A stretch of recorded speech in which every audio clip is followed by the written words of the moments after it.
Hello.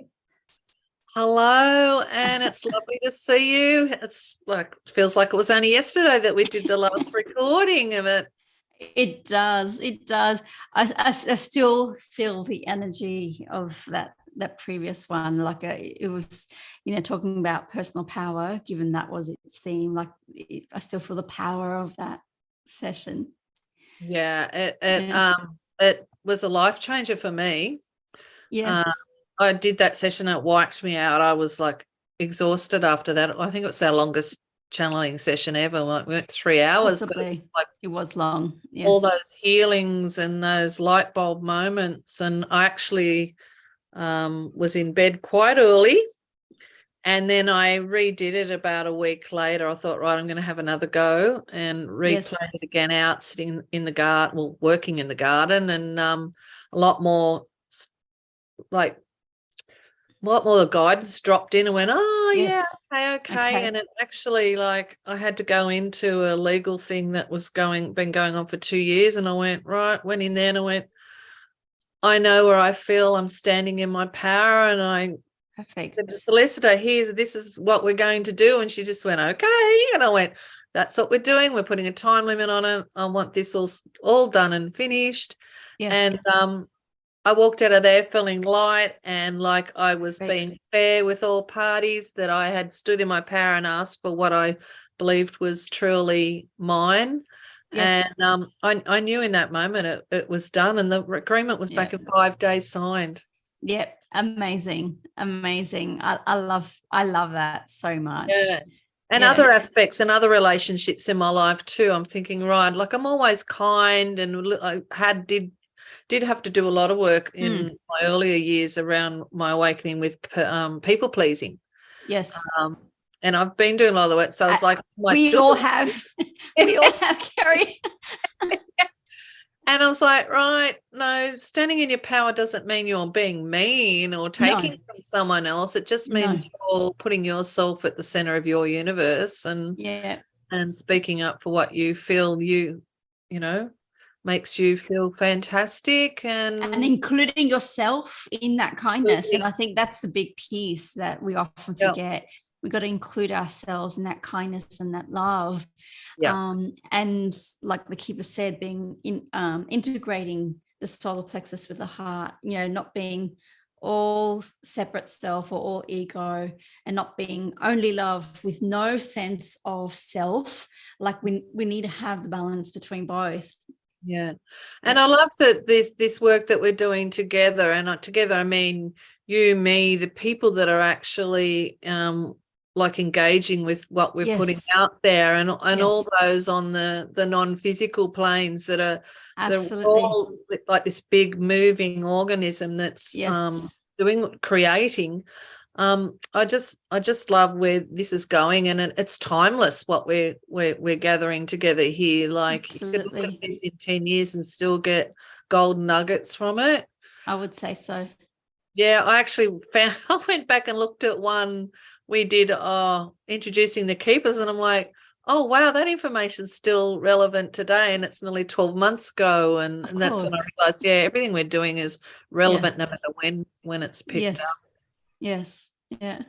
And actually, on that note of creation, I think today's theme has been a mishmash of different things coming in, but Yes. I think finally it's come into anchoring with Gaia, Yeah. Anchoring into Gaia. Yeah. bring into Yeah. Gaia. Uh, Yeah. so that's kind of where we're going, and Yes. I'm really looking forward to what's going to unfold. Yes, me too. Me too. I, it's interesting because there were clues about this session or this episode from the previous one, Yeah, and it was like, oh, it was like there was already that anticipatory energy about what's going to unfold in this one, and that was the first time we had the clue in advance that it wasn't that we're going to have Archangel Sandalphon come through yeah. today. And I think the other thing was that segue, like really at the end, keepers were talking about connecting with the beauty that's, I think it was keepers. I apologize if it was Lady Nana, Yeah. but it was about Yes. connecting with beauty and Yes. all around us and that sort of thing. Yes. And leading into that, like, here we go. Here's Lady Venus coming through. How Lady Venus. amazing is that? Like, yes, segue, as thank you. known as the goddess of love and beauty. So interesting, was talking about that with a client this week and how important it is to her, but how, you know, it is important to all of us. And it's one thing to have an aesthetic, right? And it's another thing to have this, like, a superficial sense of what beauty is. And it's not to say, you know, beautiful clothes and, you know, wanting beautiful skin and hair is being superficial, but it's about allowing both the insides to match the outsides. And so it's more than skin deep. It's only when it's only on the surface of the skin that it is superficial. So I'm looking forward to tapping into that element, because I've always loved beauty, and I've, like, as in beautiful clothes, beautiful things, beautiful crystals, beauty of art, of music, of nature. Like, it's just something that really speaks to me. And so I know for me, you know, my sun is in Libra, and Libra is ruled by Venus. And but not only do I have my sun in Libra, I have my midheaven in Libra, and I have 4 other planets in Libra. It's like, it's a very crowded house in my chart, let me say. So that kind of Libran energy, that Venusian energy, is so strong with me. Like, it's just something that I really value. And it's interesting. I've evolved from being, when I was younger, you know, at one point in my life, not being able to leave the house without makeup on. You know, I couldn't go down the road, get a coffee without makeup on and a dress on. And, you know, so it would, you know, it was just, I would die before I would allow myself to be seen in that way. And then I've come through a full revolution. Then I went through a period through my dark night and my, you know, where I was like, I gave up on everything that I did in terms of beauty, my hair, nails, looking after my skin, my clothes. I was no longer fitting into my beautiful clothes, and I was living in activewear, which I always thought was the ugliest clothes that you could wear. And so I was eating my words. I was living in these clothes that were very, you know, not very attractive, even though, but very, very comfortable. And this is where, you know, I apologize to anyone who's offended, because that was my own judgment. And now I then moved into, well, this is just who I am now. I'm, you know, just, you know, being comfortable, and I don't care about what people think of me. And that was the freedom for me.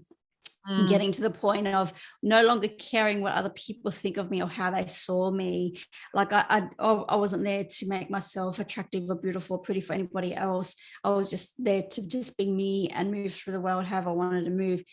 And then having come out of that dark night, then having another renaissance, and embracing again makeup when I feel like it. So, for yourself. Yeah, some days I won't wear makeup and I'll go out with no makeup. Some days I'll be wearing my activewear, and other days I'll be wearing my beautiful dresses. So it really depends on how I'm feeling. So I think that for me just kind of shows the evolution. I think a lot of people are very rigid around the notions of beauty in our society and what that means, and particularly in terms of expectations on women and how they look like. And I know men will have some of this as well, but, you know, most men won't wear makeup, although some will. Most men won't wear it. They won't have that pressure to be performative in any way in terms of their appearance in that sense. And so I think just sharing that little bit, I didn't plan on sharing about that, but here it is, how we can move beyond what's, you know, superficial, so that it's a mask for the world. And that's how it was It was a mask for the world. I was wearing a mask because I was trying to control how people saw me. Now it's like, this is who I am. Whether you like what I wear or don't like what I wear, it's like that literally makes no difference to me. But I like, if I'm wearing this, then I like the feel of these clothes. If I'm wearing activewear, then I feel that I'm just being me and I don't care either. So it's just a full revolution, as I said, when it comes to the ideas of beauty. And now 48 years old and still no longer getting my nails done, but I did go to the hairdresser this morning, for example, and we'll go occasionally, but I'm not, whereas before I would go every week and, couldn't not have that immaculate hair. And so it's just no longer rigid with that. It's more like what's in the flow, what feels good, what's an expression of me. And, I'm not bound by it because of how I'm afraid of how anybody will interact or see me or perceive me. Well, it's interesting times that we're in at the moment too. Like we're in a new moon in Sagittarius. Yes, as we're recording. And it just so happens that Venus and Mercury is also in the same in Sagittarius. House, at the moment. So it's interesting that Lady Venus is coming through. Yes. Today with that energy of Venus lining up there as well. And so much and there was another planet going direct today. Was it Jupiter? Jupiter's going direct today. So Jupiter is a planet of expansion.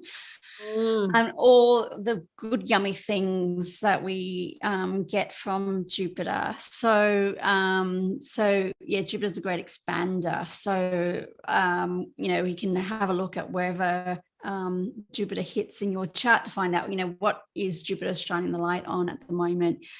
He's currently moving through Pisces. So then he'll move back into Aries because he retrograded from Aries into Pisces, and then I'll move back. Into so wherever Pisces falls in your chart, it'd be interesting to look at what house. Third house for me. Second for me. So interesting. Well, so definitely different energies from the Scorpio energies and the watery depths of Scorpio that we've moved through, as the the channeled message from last night that they described as the watery depths of Scorpio. Now we're moving more into that light, into that expansion energy. We're now moving into the period of integration from everything that came through with the eclipses, the 1111 gateway, and that whole portal of transformation that we're still moving through until the 8th of December. But now it's the integrating part. It's the light at the end of the tunnel. Now we can have a shift forward, perfect time to set our intentions. And again, look where we're heading for the rest of the year and into the next year. Well, it's my moon's in Sag too. So for me, and I just doesn't matter what card deck I pick up, I keep getting new beginnings, new beginnings, new beginnings. So I'm like, yes, I know, new beginnings, one door closes with all this legal stuff, and absolutely opening up for me to move forward in that other, not only my relationships, but all my life. So absolutely. And a new moon is about new beginnings. So that's a perfect alignment. And we certainly, when we booked this time, we certainly didn't know it was going to be the new moon. Yeah. No, I love how that works. We just book a time, then we start going, that's why. A few days before, and you start looking, all right, we're preparing, and then like, okay, this is happening, that's happening. Yeah. Yes. Yeah. Perfect. Well, I think it's about time. What do you reckon? Allow keepers to come through,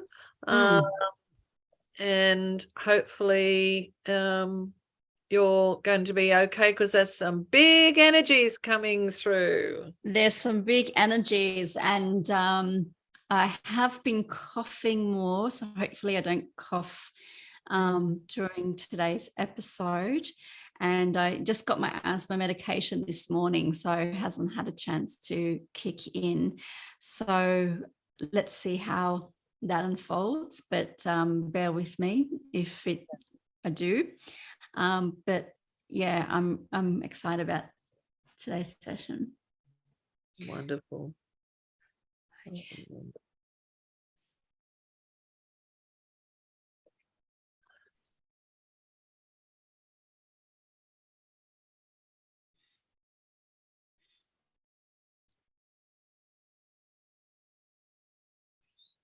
we're coming more gently into Vicky so that she can prepare energetically more easily and readily through her throat. So it is us, dear ones, as the keepers of the keys, just allowing her to energetically adjust.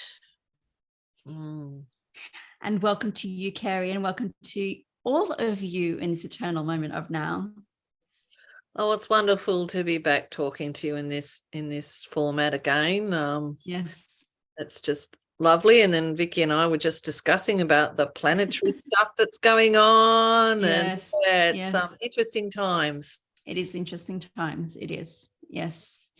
We can certainly share a bit more about that, but let us touch on what is occurring today.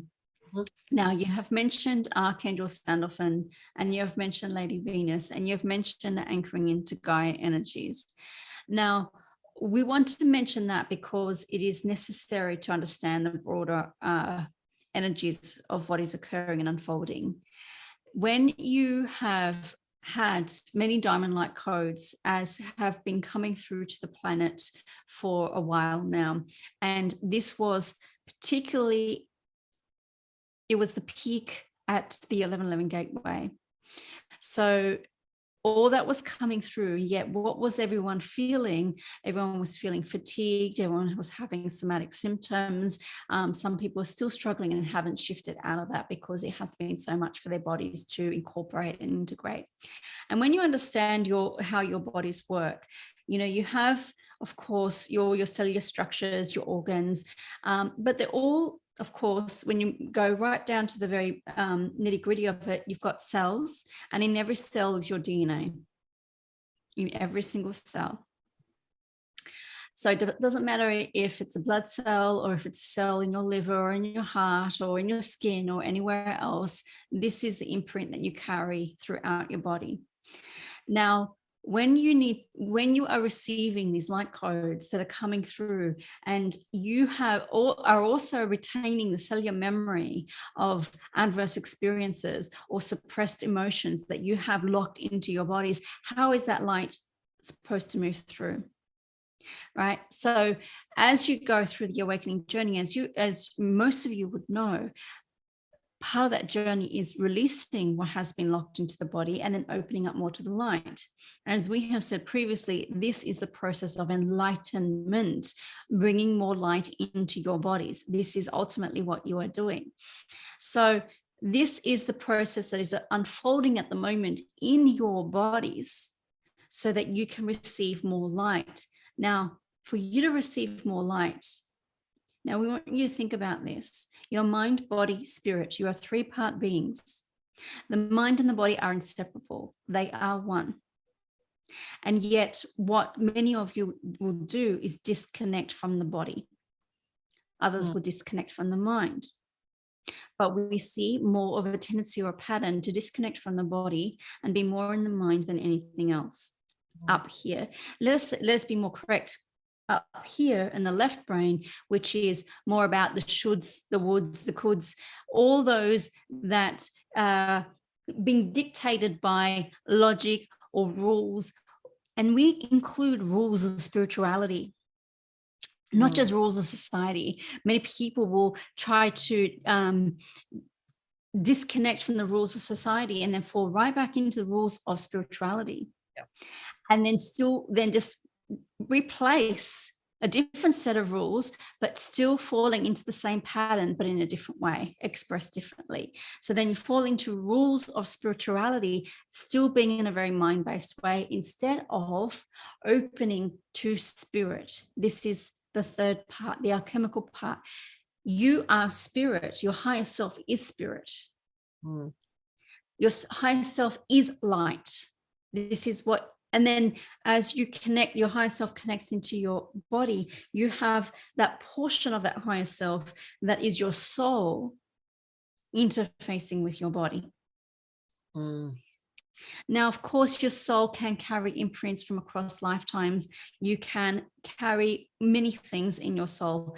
It is not the pure white light that your higher self is, although it can be. This is what you're moving into. Your soul is here to experience here on this physical plane all that it can be. in the non-physical, or that it is in a non-physical. And yet to experience it in the physical, because you're here for the experience, you may know it in the non-physical, but without the experience, you don't feel it. Yeah. You don't experience it. You don't live it. You're here for the lived experience. And so now you have this interface between soul, spirit, and body.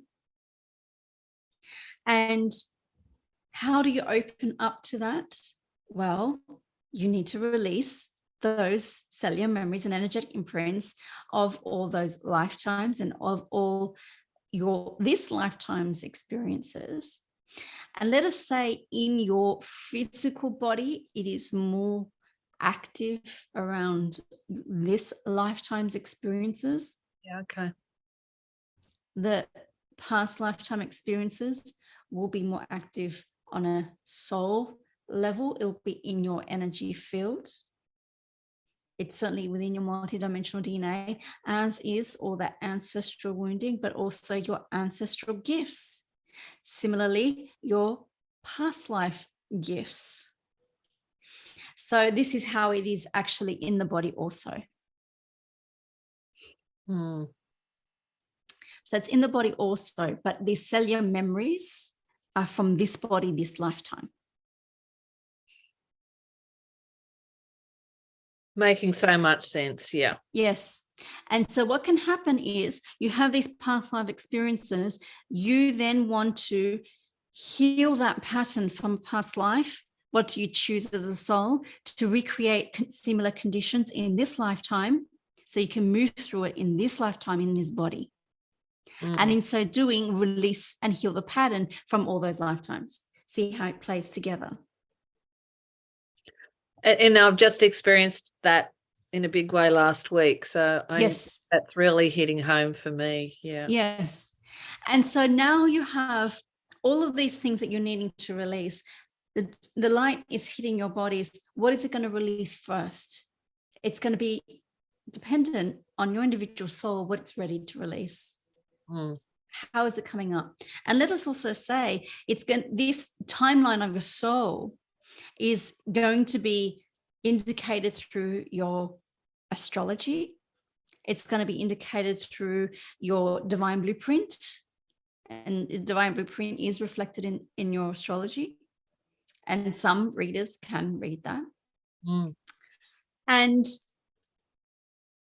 then know that it's all a co-creation between soul, you, your body, and all the rest of humanity, as well as of all the energy that's coming through.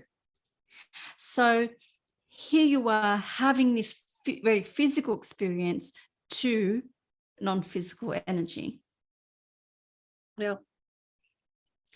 The light that is coming through, it is both physical and non-physical. You have packets of photons and you have photon receptors in your cells, in your bodies. And then you have the multidimensional elements of that with codes and keys and information. And your body, but mind and soul are having to integrate and process all of that information and activation. That's why everyone is different and has a different timetable, so to speak, for how they are moving through these energies. So I wanted to give that broader premise of all that's been unfolding up until this point. And you're quite right in saying there is this shift in energy moving forward, so that it is giving you this period of time of integration, because then what's happening after the 8th of December is an acceleration of light again. Okay. In a very positive way. It is different to what was experienced during Scorpio season. You are moving into Christ consciousness, into solstice, Christmas, and then you're moving into the new year, and there is an abundance of Christ consciousness energy coming through January next year. And I'm feeling that too. Like I can just see it reflected in my own life. Like it's been a Yes. pretty tough couple of years, but it's just like that whole load's just lifted in the last even week. As we have said, even with the Council of Light in our messages, these past 3 years have been the most transformative years. And many of you, most of you would say they've also been very challenging 3 years, disruptive in many ways, bringing up many things that you would not even have dreamt of. And so that all coming up now, you are now moving into a very different energy in 2023. Things are landing now in 2023 in a way that they have not landed previously. Each year from 2020, you've been waiting for the year to get better and things to shift and things to not be the same as it was from 2020. Now 2023 brings a different energy. Now, it is not to say that there is still more of that dismantling going on collectively in the world, because there is the broader plan, the divine plan, the broader agenda that is moving across to move into the consciousness of love that has to occur in your structures, in your governments, and on a planetary level that is still unfolding. But for those of you who are listening and watching, for those of you who are on a spiritual journey, you will now see a remarkable shift in energy, and it will even be even more so into 2024, when things are, you may say that you have arrived in 2024. So it's like 2023, the light is here, but the light's still landing. 2024, the light is landed. It's nice to hear, because intuitively I always knew, like, even when I think we were coming to the close of 21, everyone's like, can't wait for the next year. This has been a horrible year and we're getting new year and everything's going to be so much better. And I looked at them and I said, I'm sorry. No. Yeah. I don't feel that. This is just my personal opinion. And I've been saying, I really don't think that everything's going to be a little bit like more in that cruisy mode till about 24. Yes. And they just look at me. Yes. And I think within the start of 2022, I don't know whether it was fires or floods or whatever had happened, because like what's going on for us is also, going on for Gaia. Gaia, yes. And we're all connected. So I'm like, no, I'm sorry to be the bearer of bad news, but it's just, Vicky was saying the same thing. Make the most of it and make sure self-care is at the center of your world. Absolutely. It's going to be your foundation to get through the next few years. Yeah. Absolutely. So, yes, speaking of Gaia, so here you have what we've described, the process that's going on in your bodies. If you understand what's happening planetary, in other words, your planet, the planet is the body of the spirit of Gaia. So she's going through her awakening. What is she moving through? Similar. She is releasing traumas and wounds that have been inflicted upon her throughout these millennia, so that she can come into an awakened state. And it is a mirroring of this relationship between the two of you. Now, to anchor into Gaia means that your light can be anchored into hers. Your light to be anchored into hers. So for her, she needs to anchor her light, and then you need to anchor yours, and then click it into place. Yeah. So of course, look at Australia, where you are recording from. You have had fires, you have had floods. You're in flood now. Yeah. Yes. And it's still occurring. What is been happening the past few days? Antarctic blasts of icy winds in Sydney. Yeah, snowing. It was hailing last week in Sydney. It is end of November, Thursday, 24th of November, 2022. This is the end of spring coming into summer. And what's the weather normally like? Yeah. Hot. It's summer weather. Mm. But it has triggered, what has it triggered? Throat and chest, lungs. Yeah. Certainly in Vicky and for many people. Others, it's the sinuses, the nose, the hay fever. And so the winds are coming up. And then there are going to be more rounds of more rain. And it's like one day you're in a jumper and the next day you're in a bikini. Yes. Sort of. It's like you just can't It pick. can happen from morning to afternoon. I think the last recording you did, I was rugged up, had a blanket on, Yes. and I was putting a blanket on, and today I'm in a singlet. Yes. Vicky was with a cardigan last time as well, because it was that icy blast. Now the sun is shining. Thankfully, Vicky says. Grass is growing rather fast. Yes. Talking of grass, there's patches of grass in their garden that has not dried since the beginning of year because of the rains. They've been so consistent. Consistent, but a downpouring, and the ground has become sodden. What happens with the winds? Trees are uprooted. Yeah. So here we're talking about anchoring into Gaia. We're going to be talking about how you cannot be uprooted by all the energies that are coming through. Not uprooted by everything that's occurring out there.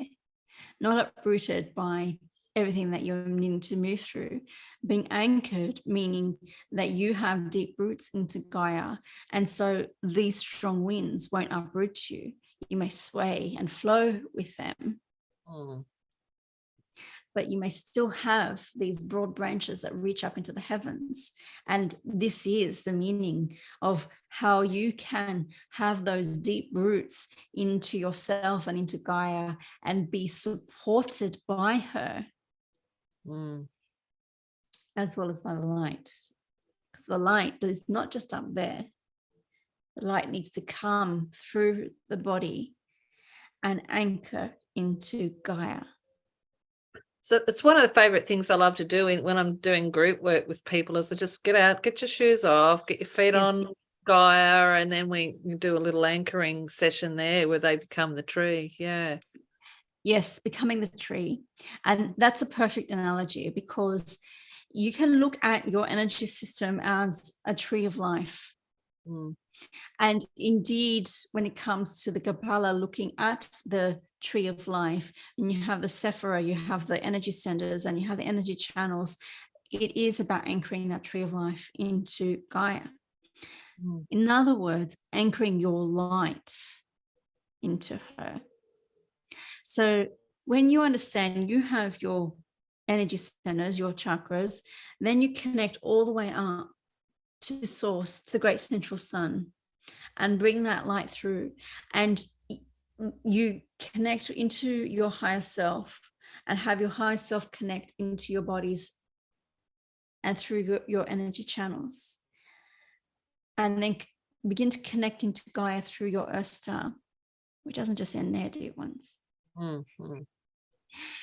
You keep going down, and until you reach the heart of Gaia. And the heart of Gaia is the end point to the high point. And into the heart of Gaia, you can connect into the heavens. It is a portal, just like your heart is the portal. Oh, nice.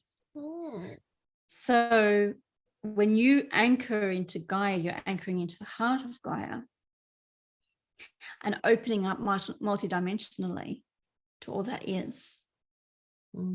Originally, when I started doing anchoring into Gaia's heart, like I used to think, it's almost like I was draining from her and relying on that energy. And then I just realized, no, it's you're holding hands. Yes. You're holding hands and co-creating together. Yes. Yeah, that's a beautiful way to describe it and understand it. Because it's one thing to take your shoes off. Many people have blocked chakras in their feet, blocked energy centers. Yes, in that sense, Gaia can do some work, but you may be more limited in how much you will receive. So be an active participant in your grounding and in your anchoring. Be an active participant. Why are your chakras blocked? Find out why. And discover practices that will open them. Yep. And another wonderful way, certainly when it is weather appropriate, sand and sea. Sand is quartz. So electrically, it opens those chakras. And then bringing through the salt of the seawater and then washing it through, it helps to open them up. Now, that's something you can recreate with your bath and some crystals and some sea salt. But nature's way is best. It's funny you should say that. A girlfriend and I went down to the beach. We said, oh, look, it's not really been the most beach weather, but let's go down. And we put our toe in the water and it was like going into an ice bath. And I went, I can't believe how cold the water still is. Yes. Anyway, so we mucked around for like half an hour as we inched ourselves in a bit further. And then we got up to our waist. Then we got up to our, not quite to our shoulders, and was jumping over every wave because like, oh, taking your breath away with the chill. Yes. And this other girl comes running off the beach, straight past us, dove in, and we're like, what?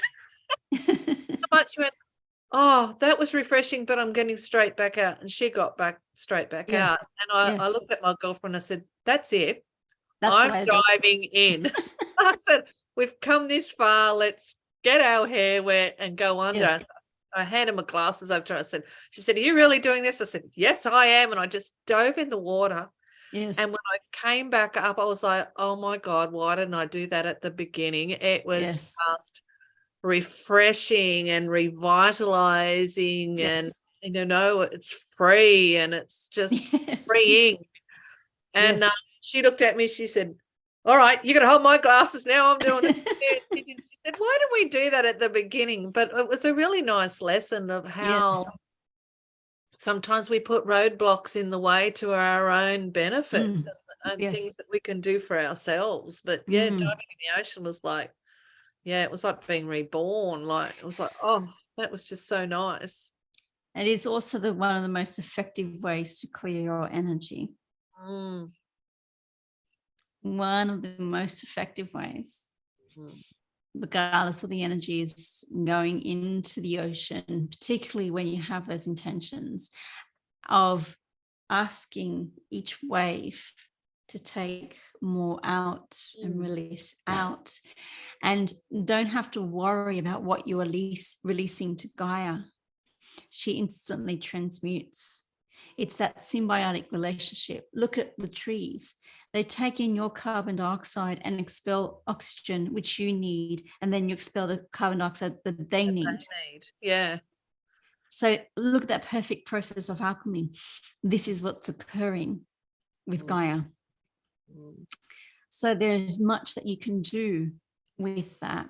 And when you understand that she's going through her awakening process and that she's needing to expel and release trauma and wounds and memory imprints that have been laid upon her by man-made, human-made trauma and inflictions, then you can understand then why people are doing grid work around the world to help support her energetically.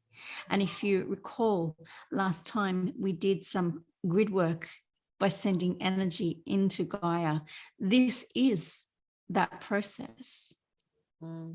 Because what supports her supports you.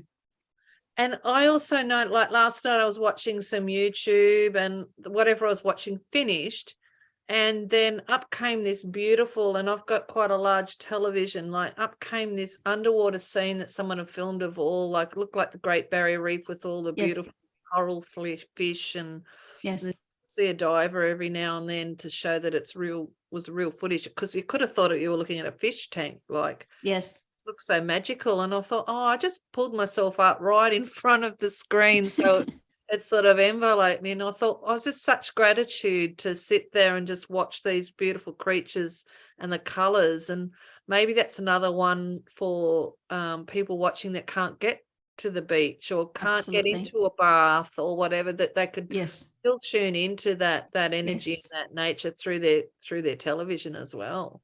Your scientists have even proved that. You can look at pictures of trees and calm down. Your nervous system instantly responds. So, yes, absolutely. Have pictures of those sunsets, of those grand vistas, of the beaches and the oceans, of the mountain tops, wherever you may wish to be, wherever you and your nervous system responds to. Look at things that bring you joy. We said, look at the beauty of the earth and of nature. And this is a way to respond and bring the beauty of nature indoors with you. Yeah, it's a pretty magical place we're existing in at this point. Very magical. Very magical. And we can see all your instruments of magic behind you. Well, she was like, I'm sitting here, and I went, okay, can be, am I right? And I think like the Empress, she calls herself, a perfect representation of our guests today, with that rose quartz and the golden healer combined. Yes. Yeah, and of course I had to have the labradorite after it's the crystal of the month and the healing of the month for November. So a few other little goodies jumped in. Yes. Perfect. So what we will say, because we're going to hand over to Archangel Sandalphon, this has been a useful discussion about how you anchor, and there'll be more that comes through, of course, with Sandalphon, and we don't want to spoil his thunder. Yes. And we know Lady Venus has something to share on all of that too. Wonderful. So we will come back and wrap up and cap off anything that needs to be tied together. And yes, when you understand that Archangel Sandalphon is connected to the golden ray of light, that line of Christ consciousness, and anchors into the earth, that is his role. Remembering from the previous session that he has the twinned energy with Archangel Metatron, with the diamond ray of light. Now you have the golden anchoring into the earth, and how this fits in with this whole grand awakening journey that you are all moving through. Remember, dear ones, it is an embodied process. It is one that is connected deeply and intimately with Gaia and with your planet. Thank you. So on that note, we will withdraw our energies, although we will not be gone.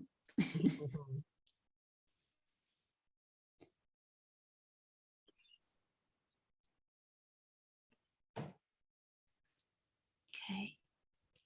Getting to just come out of that for a moment before we bring Archangel Sandalphon in. It's a good time to remind everyone that's watching to make sure they keep their water levels up. Yes, absolutely. yeah, they're getting me to remind people that helps that energy flow, because it's that bioelectrical flow of, you know, our internal salts with the water that we need that to move through. Yes, thank you. So Archangel Sandalphon is the only other archangel said to have had a human life as a prophet Elijah. And as the keepers mentioned, is it has a twinned energy with Archangel Metatron, and they anchor the two ends of the tree of life. But also, if you look at the energy system, if you look more broadly, with Metatron at the top and him at the bottom, now this is not a hierarchy. Yeah. This is more about roles and what roles they bring through. And his role is to work with Gaia and to work with the planet and to anchor that Christ consciousness into us and into the earth. So I don't think we need to say any more about him, do you? No. No. Yeah. Maybe right, already. Let me take a sip of water.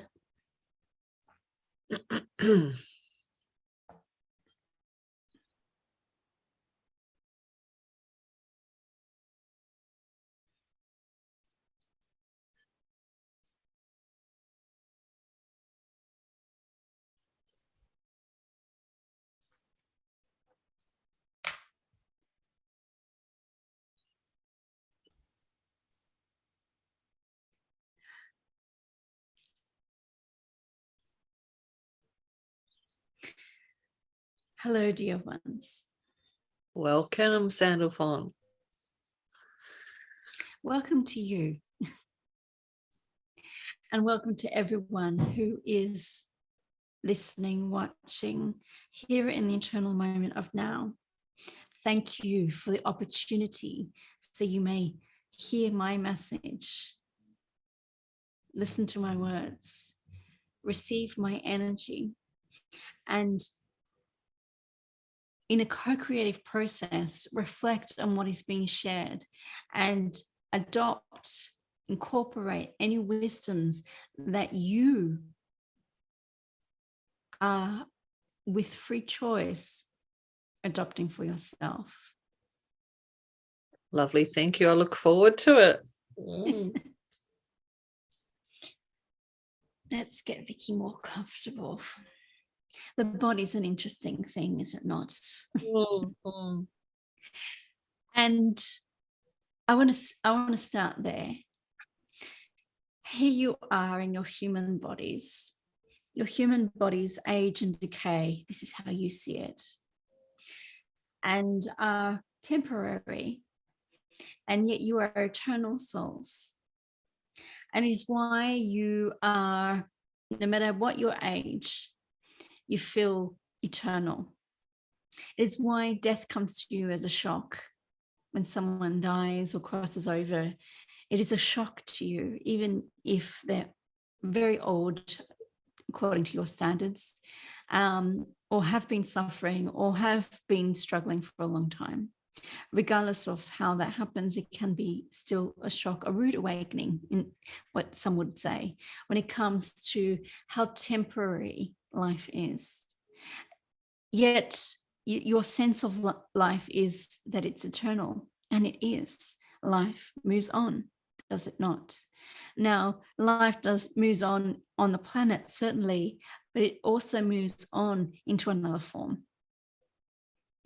And this is the endless cycle and nature that you move through. Now, remember that nothing dies, everything just changes forms. Your body may die, decay, may be turned to ash, but that energy is transformed and ultimately will feed back into Gaia. Mm. From Gaia you arose, to Gaia you will return. When it comes to your souls, from the light you came, to the light you return. how you move in those intervening periods, in other words, through your lives, through your physical lives from birth to death, what you call death, is completely up to you. How much will you remember the light? How much will you remember you are love? What is your experience of this going to be in your physical form? Here you all are on this physical planet, in this physical plane, here to transmute, heal, awaken, and shift into a broader consciousness. The consciousness of love, certainly. And we know that the keepers favor this term as being more descriptive of what a 5D consciousness is. Let me speak instead of Christ consciousness. The consciousness of love is certainly fits into Christ consciousness. For me, this is the more expansive term. Yeah. When you understand that Christ is being anointed with light, and that is what it means.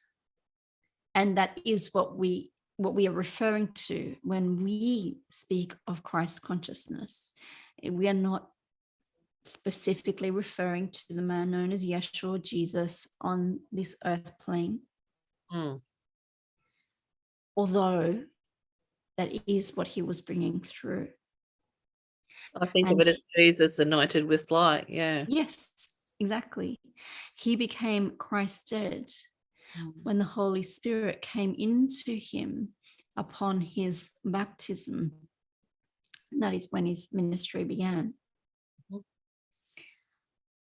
So he and Mary Magdalene and Mother Mary and all that whole Essene community and those who walked with him walked with him and served the light in order to anchor the light, and were very instrumental then for what is unfolding now. Now, of course, there have been many Christed ones upon the planet. So let us honor them also, whether you know them as Buddha or by any other name. So this is not to restrict the understanding of what Christ consciousness is to one person. It is about the light. So anointed with light, this is the Christ consciousness.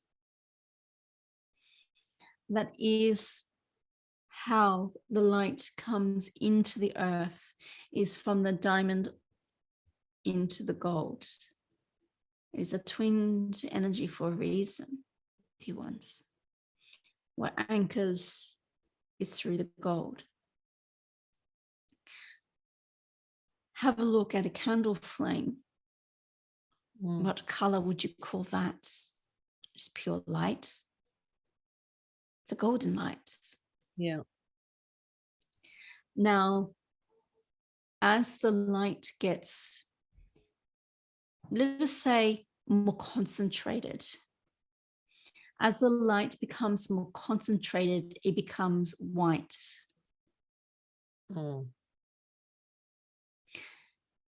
But the light has to transduce down into the gold to be able to anchor into Gaia.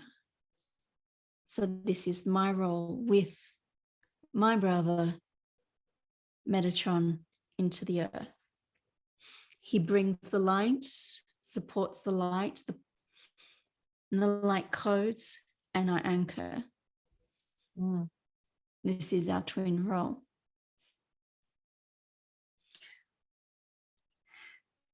You with me? Yes, certainly. Good. Yeah, I'm just thinking about like Metatron talks about utilizing his Merkaba as well. Yes. In our world as well. And yes, I'm just trying to think, because he sort of talks about as being his Merkaba, like you're part of that still, or do you have a Yes. different process that we can tap into to utilize as well?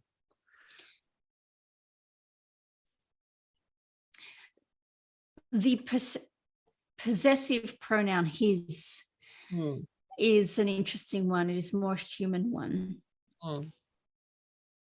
He would not identify it as his.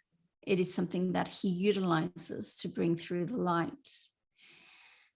Do I use that in the way he does? No. Because he's already brought it through. That's what his role is. I work through the crystalline grids. Yeah, yeah. The energy matrix is already there. And in working through those grids, and let me say, supporting each and every one of you through your Earth Star chakras to connect into those grids individually. So for those of you who do grid work, whether you know it or not, you're working with me. Of course, you're working with Gaia, but it is all a grand co-creation. Yeah. Yeah, that explains it well. Thank you. Yes. Good. So let me tap into what is unfolding with Gaia. Now, the keepers intimated that there is more than the Earth Star, and there is.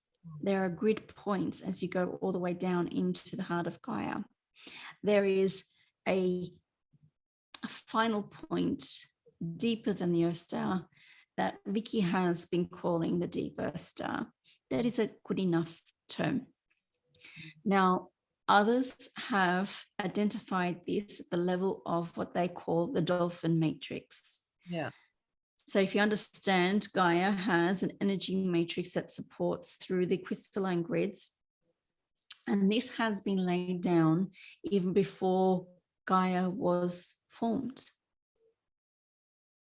As the planet was being birthed, this was occurring, and much was being laid into place energetically. Now, that dolphin matrix is, that is not saying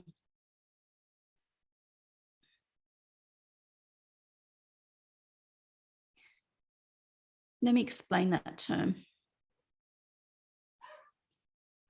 It supports the collective energy of dolphins, which is why it's referred to that. But it is not only what it is. And if you understand what dolphins bring, you can understand that. Yes. And what is joy? Joy is love. And then the next point down, the whale matrix. And they hold the Akashic Records of the earth, of Gaia.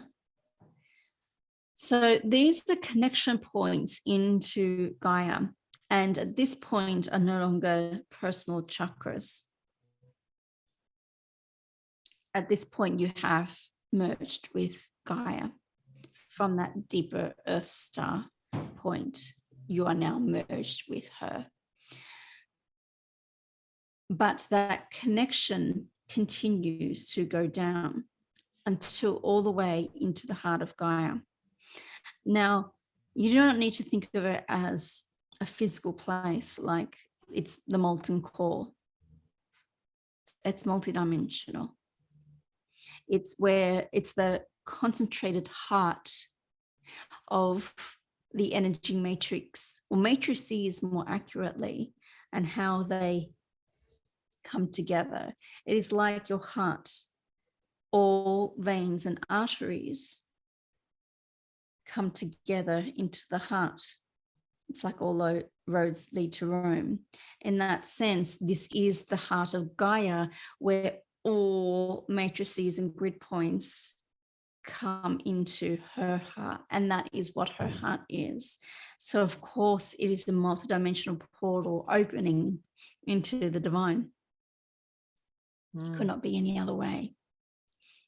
To be able to support spiritual life on earth, not just physical life on earth. Just like if you did not have souls, your bodies could not live. Yep. Why do you think your bodies die? Because your soul leaves it. It is your soul that fuels your body. What makes your heart stop? Your soul has left. So when you understand this, and you can, for some, when you picture it, the heart is red. I see it as gold. All of that is like a pulsing golden light. And it is now a place, an energetic place, a portal, an opening, a gateway. It is a cradle. You may call it of civilization. Because without it, you would not be here. And so when we are saying anchor into the heart of Gaia, you are anchoring into her heart. And you are supported by the light of Christ consciousness. And this is what is next to unfold on the planet. What did the keepers say? The increase and the move towards the Christ consciousness after the 8th of December, and then into January 2023 until it lands in 2024. That is what they're referring to. So how are you all interfacing with that? Remember, what does the light do? The light can also shine the light upon all the shadows.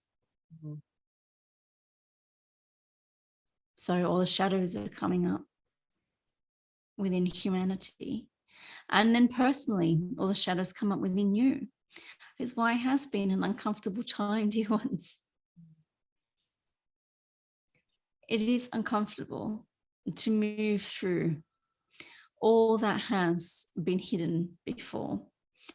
It was hidden because you were not ready to deal with it, know about it, heal it, release it.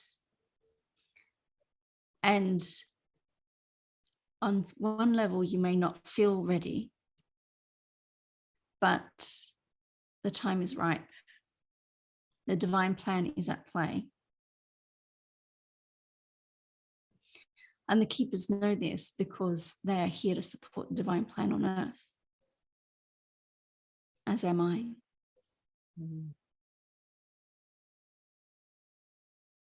So everything is on time. In the perfect moment of now. Yes. Yes. Yes. Interesting that you bring that up, because when you are anchored into the heart of Gaia,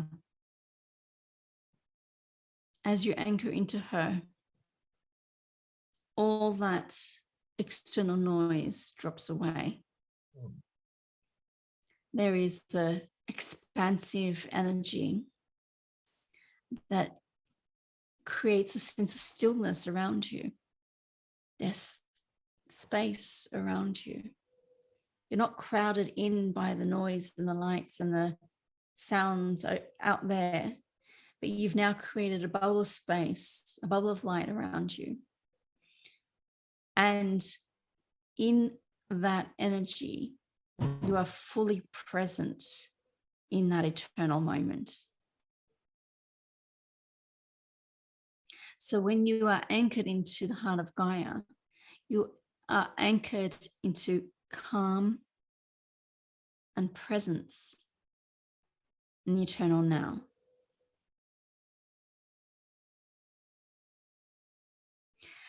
So that means you're not racing ahead to what you're doing tomorrow or next year or the year after.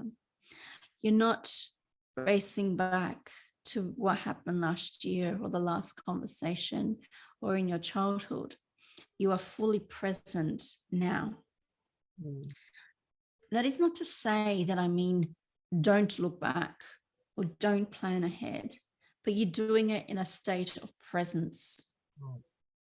It's the state that you are in. You're not traveling back or traveling forward. You're fully present here and now in your bodies, anchored in Gaia, and able to then plan in that grounded, still, calm, present state what you wish to intend or create the vision of. There's a very different energy about I have to do this and this is what I have to do and blah, blah, blah, blah, blah, and so on and so forth. And I think that's really important too for people just in your self-care routine is to, even if you take 1 minute, it's better than not going out and just doing that. Take a moment, stand on the beautiful earth, feel it under your feet, breathe in the air, hear the sounds, smell the smells. Even 1 minute of that present moment is just it's golden and can lift you through the rest of the day. Like it is golden. Yeah, golden. There you go. Yeah, it's you think about your meditation routines and things like that. Oh, I need half an hour, I need this. Just stop for 1 minute. Yes. And give yourself that gift. That is interesting because that's what Vicky is planning on doing from next week, is doing a video on social media just for 5 minutes with the keepers, just to show that a 5-minute meditation might be all you need. And everyone's got 5 minutes. I do a 16-second one. I teach that everywhere I go. Take 16 seconds for yourself. Yes. Yeah. Do it now. Oh, well, it's just, I call it the sweet 16, and it's just breath work, and you can do it wherever you are. And basically it's just, you're just breathing in for 4 seconds, and then you hold it for 4 seconds, then breathe out for 4 and hold out. So it's just like in 2, 3, 4, hold 2, 3, 4, out 2, 3, 4, hold 2, 3, 4. And just that 16 seconds, you can take it. I used to do it on the phone when people bring up all upset. I go, just one moment, I'll put you on hold. I'd do the breathing, come back. They've calmed down, and you can have the conversation. There's a bigger version of that, but 16 seconds can just, I call it, you can create responses to life rather than react to life. Yeah, so 16 seconds can make a world of difference. Which adds to the master number of 7, 1 and 6. And going into 2023, that adds back to 7. Yes. And you got your 4 fours in the 16. 4 is connected to the earth and Gaia. Ah, lovely. Nice little number play. Yes, I love my numbers. Thank you. Yes. Thank you for sharing that, dear one. My pleasure. Anyone can do this while they're waiting in line, while they're driving. Yeah. Even when the kids are screaming at you and you're like, what am I going to do? Take 16. Thank you. Perfect sharing at this time. So I'll open up to questions that you may have for me, or any comments or reflections. I love the fact that we're combining the golden and the white light sort of together as well, because quite often in meditations, and I'll see both, and it used to confuse me when I was first starting out in after had my awakening and was getting more into this world, because I had dodged it most of my life, even though there was little hints all the way along, like, nope, not doing that yet, not doing that yet. And here I am now fully embracing that. Yes. It's nice, and to see the interplay of everything, like even the numbers, like you were saying, the numbers coming back. And for me, the fact that the grid work, I do participate in grid work, and I know there was a little while ago we did a massive grid work across the planet to connect in with Uluru. Yes. So now I know that we were working with you as well in that. Yes. So I think maybe if you want to talk a bit more about that type of thing, would be wonderful to hear more about that grid work and how each and every one of us can participate in that, not only for ourselves, but for our planet and for the cosmos. Yes. I will do that now. Before I will then hand over to Lady Venus. Now, you may understand, you move to any place. It could be England, the Middle East, Europe, here in Australia, in the US, in Asia, wherever you are in the world. And you go to a place and you can feel the memories of that place. For those of you who are sensitive enough and attuned enough, you can feel the memories of that place. Now, as we were saying, Gaia is releasing and healing, and just as you are from your bodies, the trauma imprints that has been perpetrated upon her. Now, you can understand that there are and have been, not just now, but always have been, strife, conflicts, war, tragedies, traumas, horrors that have unfolded upon the earth. Now, when you do grid work, you are connecting underneath the earth, just like you're connecting into the chakras of your body. You're going inner.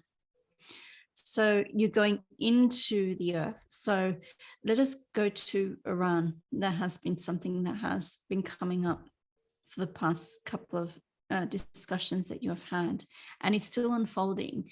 And the original protests have become a revolution. And yet there are many horrors that are unfolding there. And here you may feel like, well, what can you do? One thing you can do, and it's not to take away from any human action that you can do, but one thing you can add to what you can do is to work in the crystalline grids of the earth under Iran. Remember, Gaia has no boundaries or borders. But what is occurring there is limited to that pocket of the earth. And to set those intentions to support the healing of Gaia, but also the healing of the people. Now, it is not to say that this will change the outcome, but it can support the process. It is an awakening process. Because this is sacred land, just like every land anywhere is around the world. Sacred land that needs to be reclaimed by love. And yes. And so where you have a regime that is the very opposite of love, people are needing to express love by standing in their power and to fight, literally fight for their freedom and their rights to live as sovereign beings.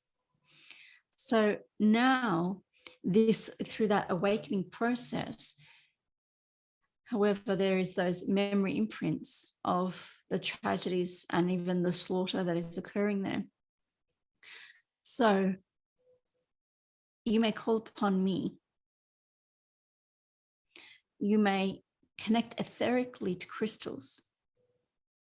There are more crystals still in the earth, in the ground, than there are dug up that you can connect with.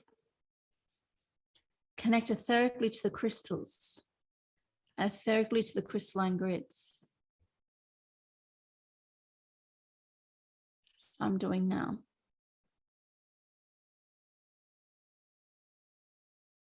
And begin to release pockets of dense energy.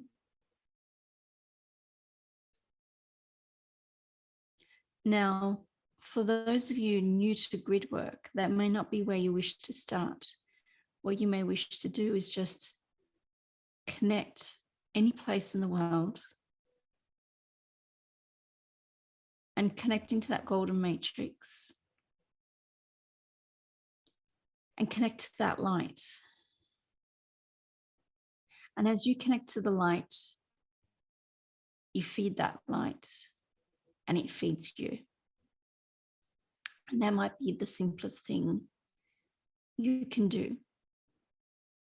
But for those of you, and there will be certainly some of you watching, that who do the grid work and are happy to be the light workers that you are, to support the light and the ascension of the planet and do this kind of grid work. Now, that is one way. The other way is to also support the connection of the energy pathways between power centers of the earth and allow the energy channels to flow through, just like you have your energy centers in your body and you have the energy channels connecting those energy centers to the body. That is another way that you may do this. What I will say is, I will not teach this now. For those who know, they know. Simply, I will say, for those starting out, connect with the golden matrix and allow it to move through you, feed you, and it feeds the light. And just by this very process, you are sustained and so is Gaia. You're supported and so is she. You're awakened and so is she. Beautiful. Golden. Golden. That might be the word of the day. And let me invite you back to your previous session with my brother. There was some work done with his, I use your term, Merkaba, and working with Gaia. And that is another way you may connect with that good work too. Beautiful. Thank you. You're most welcome, dear ones. This is the first of many conversations. I'm happy to be here. I'm happy for you to receive me. And yet it is time now, in this eternal moment of now, oh, the irony of time in your human experience, time now to, let me not say withdraw either. I am here ever present. And anytime you may call upon me, you may connect with me. And I see your rose quartz golden healer in the background. And that golden healer energy is another perfect way to connect with that Christ consciousness and with me. Lovely. And so it is.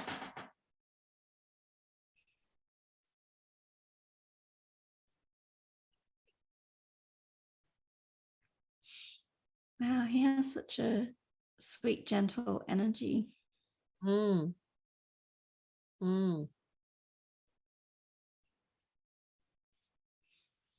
Yeah, I think about the creatures that are on the planet, and you know, all that's sort of like, I can understand why he works so passionately with the planet.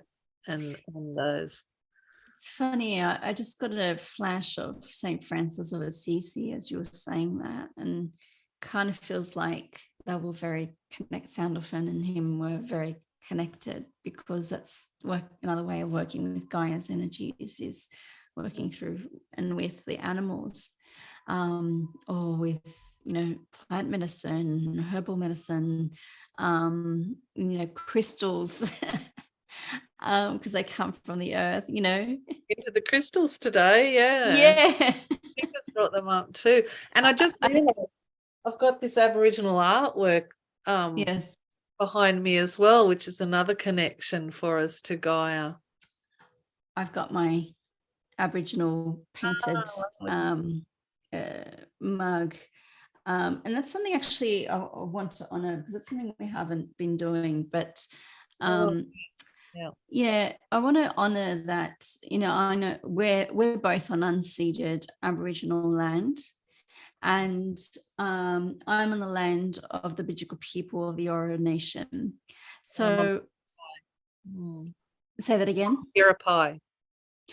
And so I want to honor the land that we are on. And it's not to say that we don't have a right to live on the land. From my understanding, and of course, I don't want to speak out of turn, is that it's about honoring where we are, and that here I am on this land. They were the caretakers of this land, and they had a connection to this land that has been not only ignored, but actively violated through colonialism and through, the raping and pillaging of Gaia, essentially. And so I want to acknowledge that, because if we were true to Indigenous practices, then Gaia wouldn't have to heal from everything we're having to heal now. Just showed us how to walk gently on the land and work with the land, and it's just nice now, because I've just seen the rebirthing of that wisdom coming back through again now, and for the First Nations people to be able to freely speak about their worlds and all that information that's been handed on through word of mouth through their generations. And I'm just so thankful that they were able to carry that message from generation to generation until it came to a time where they could bring it back out again. Yes. And that's another way, when we understand that there's that history of genocide, with all First Nations people around the world, they have experienced through colonialism, and how they have actively sought to destroy their connection to nature, and to the earth and to their country, and here we are now having to heal some of that. And it can kind of be really frustrating when they were the ones called the savages, when the colonizers were the savages. I just wanted to acknowledge that. And I also want to apologize for not acknowledging the land that we're upon. And I want to make the intention now here on this new moon that we do that. Yeah, that's fantastic. Yeah. So just feeling that, because I'm certainly not Indigenous to this country. My family originally came from Cyprus, and my mother came here in 1956 on a boat when she was 7 years old, and my father came here in 1970 or 71 when he was 20 years old. And we're beneficiaries of that colonial privilege, to be able to be here, because Cyprus, but this is the irony, Cyprus was a part of the Commonwealth because it was in a sense not so much colonized but appropriated in terms of its government by the British, and is now part of the Commonwealth because they did not allow Cyprus its sovereignty to return and reunite with Greece. And so in 1960, it became, after much some fighting from freedom fighters in Cyprus, they allowed Cyprus its independence, but only if it was still part of the Commonwealth. And that still is operational to this day. And as I think I've mentioned previously, there are still British bases on the island of Cyprus. But interesting now I'm bringing up Cyprus because Cyprus is said to be the birthplace of the goddess Aphrodite. And so I've grown up having this very Greek Cypriot background. And, going from when I was 9 years old to Cyprus and visiting the birthplace of Cyprus. And one time, this many years ago now, 2001, visiting the baths of Aphrodite, where she was said to bathe after she consulted with men, with lovers. Okay. In this like nature bath or pond with its, the fronds of ivy and that Sounds just beautiful. coming down. Yeah, quite lovely. So, and I mention Aphrodite because that is one name that Lady Venus is known by or has been referred to. Of course, Venus is the other name. Hathor is another one. Ishtar and Inanna are other ones too. And what is interesting is that now, as if we understand her as Lady Venus, like Lady's obviously an honorary title, but she's in that essence the goddess of love and beauty. We don't need to think of her as a goddess, although you may. She's certainly a powerful light being, and very connected to, of course, Venus, her namesake, and the energy of love and beauty. But she's also said to be the twin flame of Sanat Kumara, the logos, the planetary logos of the world. So he's like what some would call the head honcho, but he's basically responsible for the divine plan here on Earth, and in implementing it and I suppose overseeing everything that's happening on the Earth. So we're talking about them. They're of course part of the Council of Light, and so it'd be interesting to see what Lady Venus wants to bring through. The keepers did say she had something specific, so yes, and I could sense that there was something very specific, as I was kind of tapping into her this morning. It's like, she was coming here with a purpose. yeah.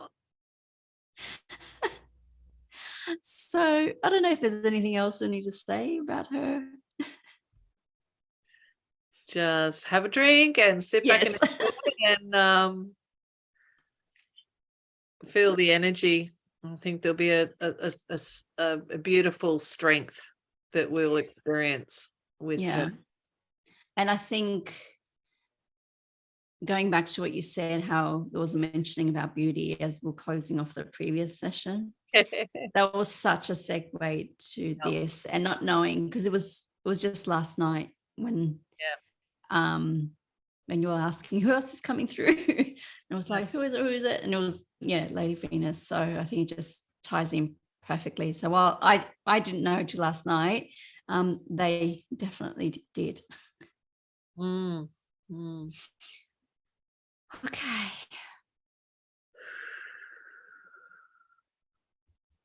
She's been waiting.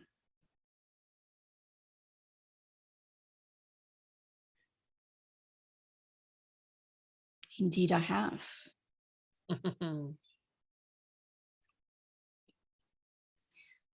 Allowing the energy to integrate with Vicky.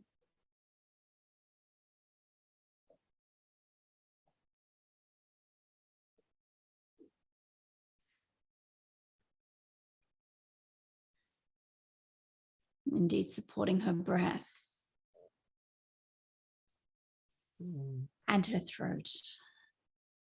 Yes. I am Lady Venus, and I welcome you all.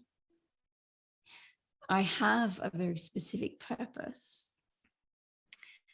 It is not many who can hold my energies for long. So it will not be a long message, but what you may receive is hopefully clear and powerful one.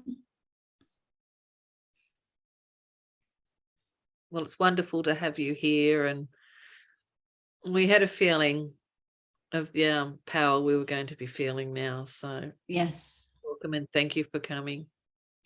You may set the intentions of receiving as much power as is in your best and highest good here and now. So I will. Yes.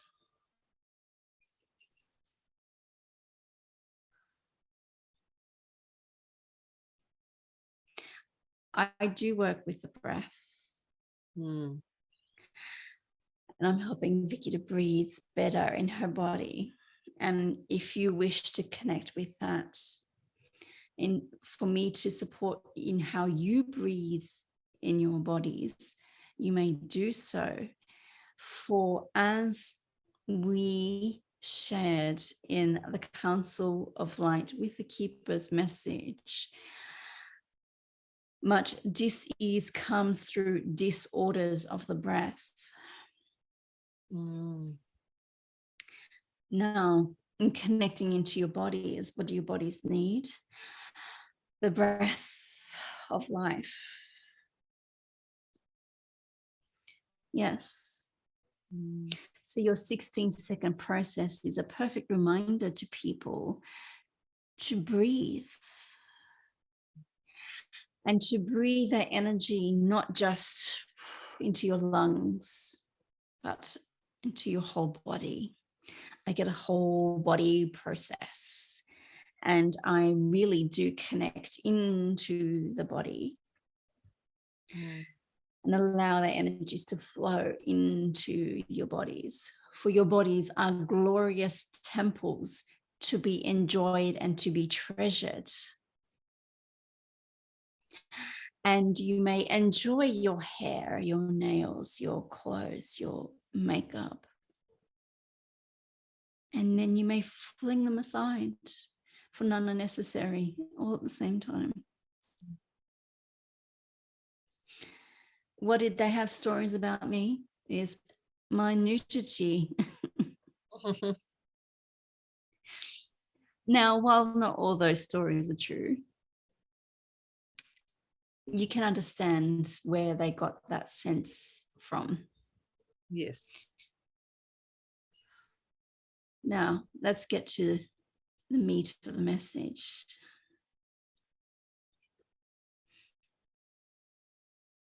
And I say that because ultimately your bodies are meaty, are they not? Now, let's talk about love and beauty. Now, it may seem like an incongruous subject to bring up beauty when we're talking about love. I say one is the same as the other. Beauty opens your heart. What I am all about is love. What love is all about is the heart. What the heart is all about is love. So anything to do with the heart connects to me.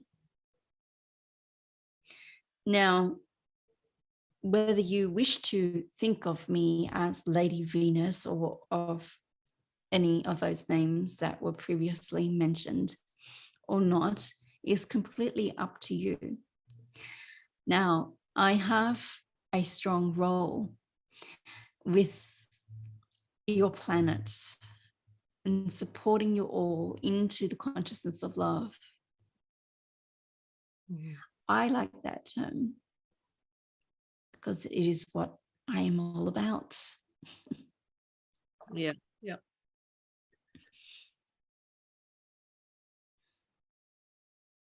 It is, by the way, what Christ consciousness is all about.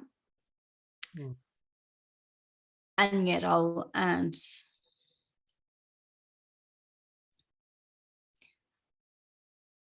that the Christ consciousness does add the element about the light, being anointed into the light. So yes, there is something additional to that. Regardless, I am working to the same purpose of anchoring love and ultimately anchoring Christ consciousness here upon the earth. Know that beauty opens your heart. So anytime you engage with something that is in essence beautiful, in other words, holds beauty, nature, artworks, music, clothes, hair, physical appearance. The bodies are a temple. But the temple must also be filled with love from the inside. Otherwise, it would not be beautiful. And there are many people on this planet, perhaps walking around with beautiful faces and beautiful bodies, that have a temple that is not filled with love. Their energy is not beautiful.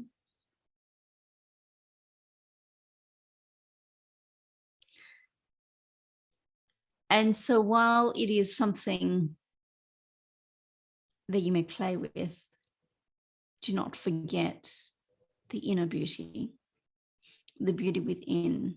For as within, so without.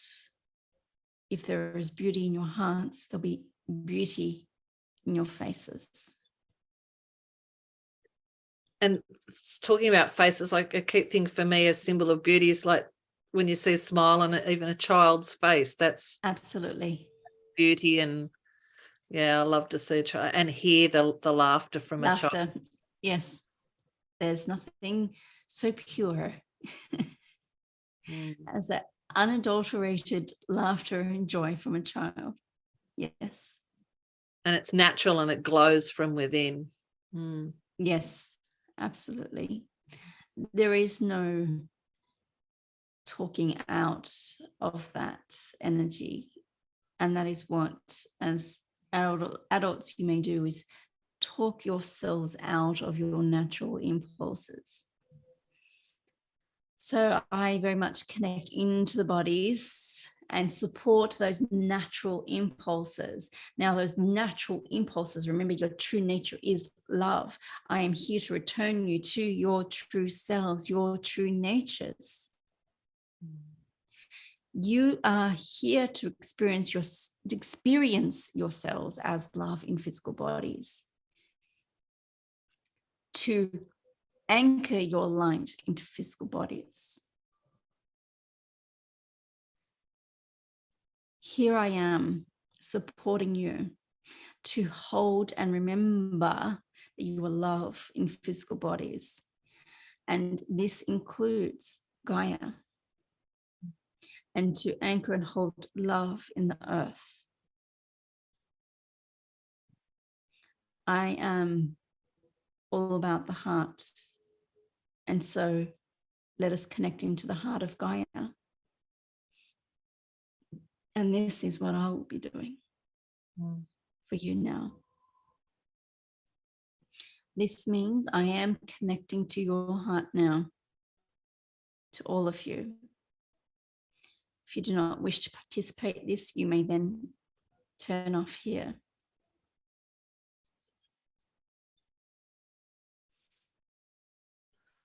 So now connecting into your hearts,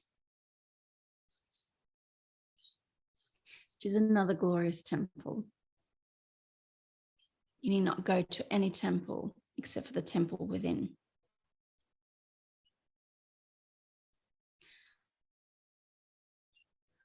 So let us open them, dear ones, as much as you're ready for.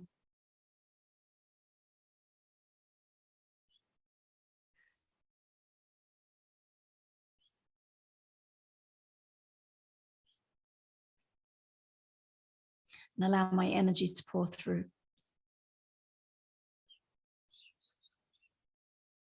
Some of you will experience me as green.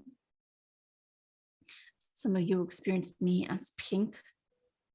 Some of you will experience me as pale blue.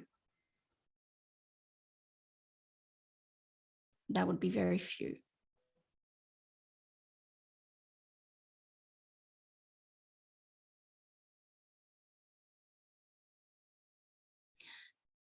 And receive these color rays into the temple of your hearts.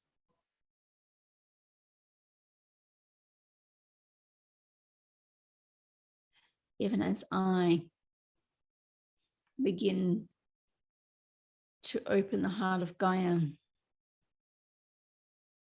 in that golden matrix,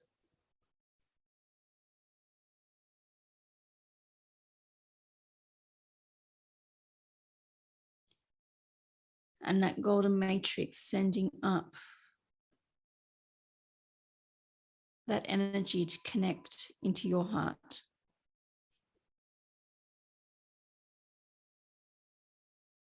We are weaving your heart into hers through the golden rays of light.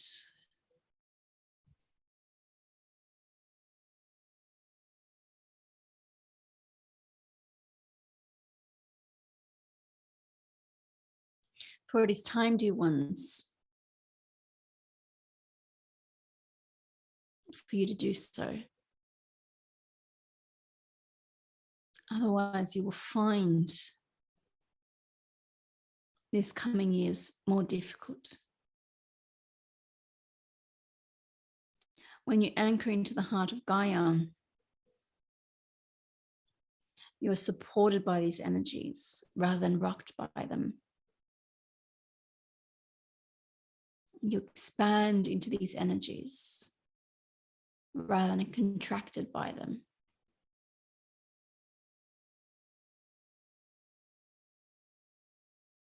So that you may expand into love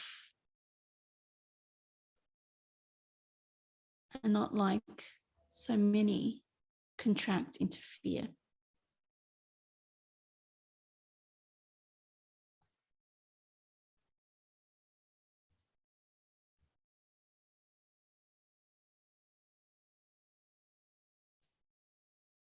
Continuing that weaving process.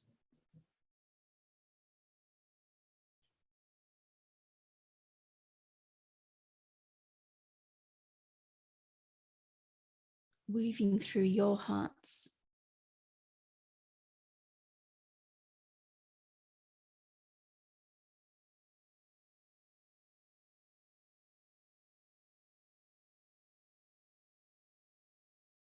Finalizing the energetic weaving between your hearts and Gaia's.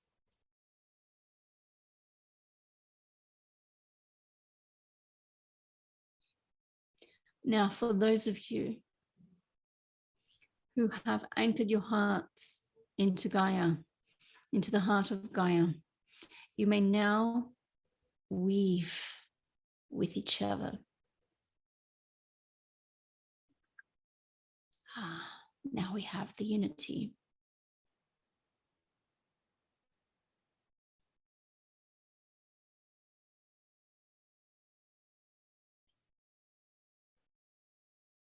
Now we have the light.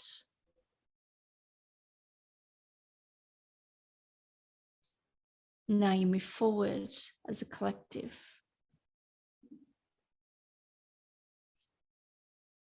As this microcosm of the human collective feeds into the macrocosm of the human collective.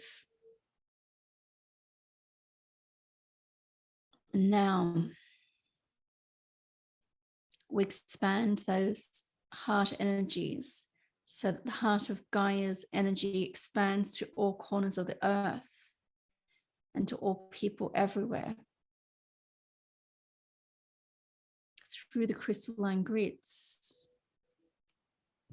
to all places and all spaces, so that those who wish to connect with these energies may.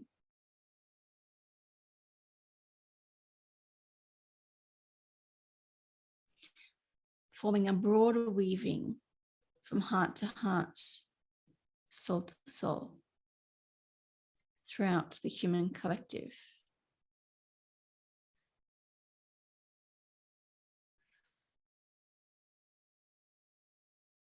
Bringing this final piece of connection through Gaia.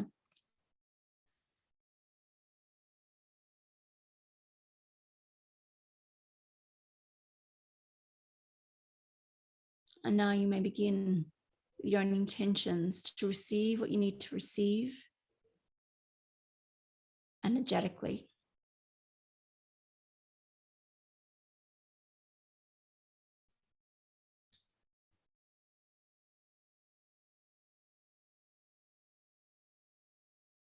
To see where you are not love. Are you not loving towards yourself? Are you not loving towards your bodies?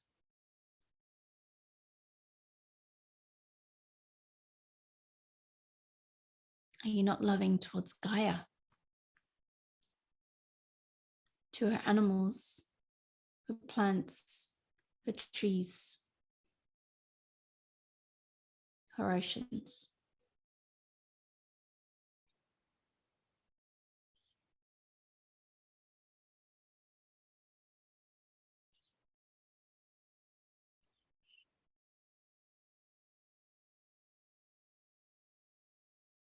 In opening to love, you're open to truth. You're open to beauty. You're open to justice.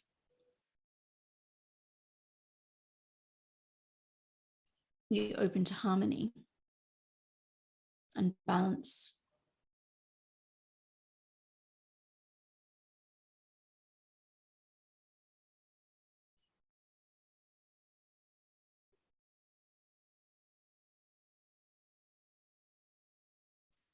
And ultimately, you're open to the light.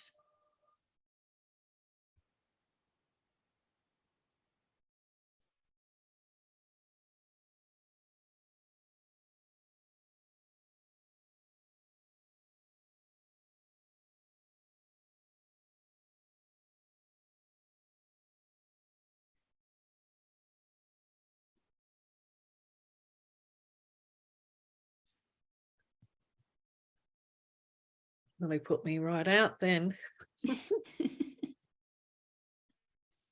Yes. Thank you. Give yourself a moment.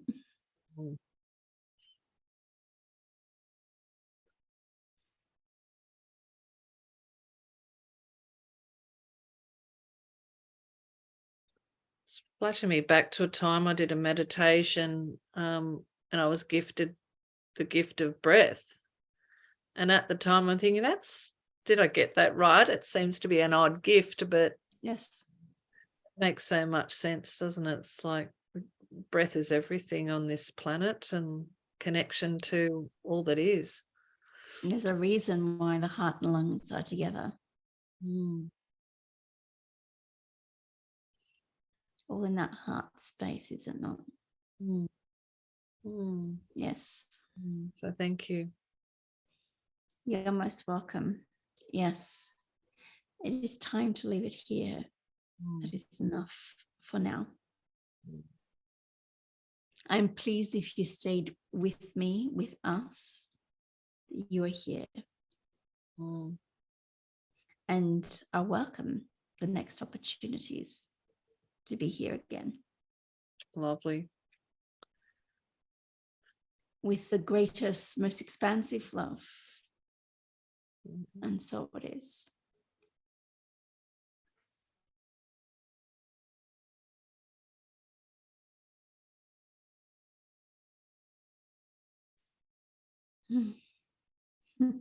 Wow. You okay? Yeah, I nearly was out to it then. It was just Yeah. like when I remember when I first started doing your meditations and you used to knock me out. I was like that. It's Right. like you've got to build up that Yes, capability to take that it energy. is. Yeah, it is like a capacity to receive it. Absolutely. Yeah. Once Okay. again, we'll be redoing that part again a few times. Yeah. Interesting. That was interesting. That fills me with joy to have connected with her energy in that way. I feel like I know her more now. Yeah, definitely. Yeah. And like I said, that power, but there's a gentleness, Yes. the love behind it or through it. Yeah. Okay. Starting to fade now as well. So I'm going to bring the keepers through.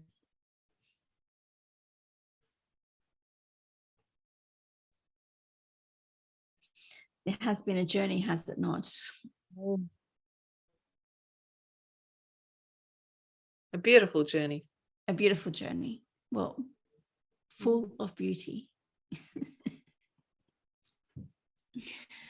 Beautiful. Yes. Yes, we will not say much more. We will conclude this session and this conversation. Know that our conversation never ends, and we welcome the next opportunities to share with you all. Know that we share endlessly, daily on social media through Vicky. Know that there's always more to be shared in this format also.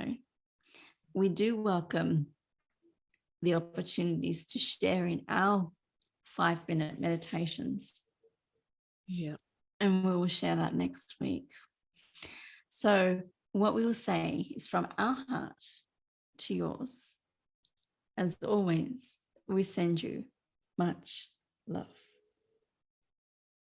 Received with gratitude and shared.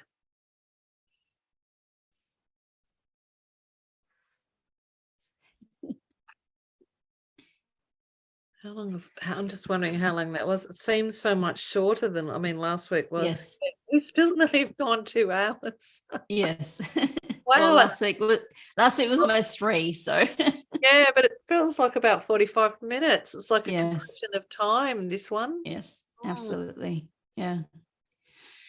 I think I need to, and probably you need to go and integrate those energies. Yeah.